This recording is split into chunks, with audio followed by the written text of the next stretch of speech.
Est-ce que c'était ta première fois de bosser avec Jovi? Il avait un vu. Moi, je sais que. Donc, que c'était un rêve qui se réalisait. Comme moi, j'étais à l'internat. En fait, souvent, je start avec eux, comme ça, on parle de Jovi. Donc, quand on parle de Jovi, même bizarrement, moi, je regarde, je me dis que, ah, peut-être il a son histoire. Moi, j'ai mon histoire. Moi, j'étais à l'internat, comme à Limbe. Il n'y avait pas les téléphones. Tout le monde, d'abord, tu connais les anglophones. Je suis d'abord anglophone. Tous les anglophones, c'est les sons seulement. Donc, les sons ils ont écoutés dehors, c'est ça qui vient rappeler. Et c'était seulement du Jovi. La plupart avaient un peu les sons nigériens, les Sarkozy, les Nasty C et tout et tout.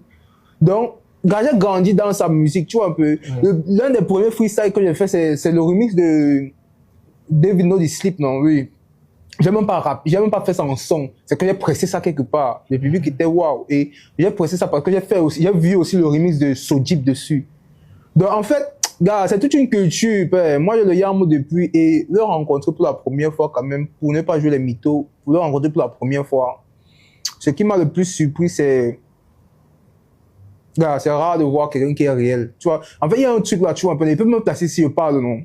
On fait prendre la peine de sacrifier même 5 minutes pour nous appeler, nous dire les concerts gratuits, même, qu'on les a donnés aussi gratuitement. Combien? Donc, c'est un peu ça la différence entre lui et. D'accord.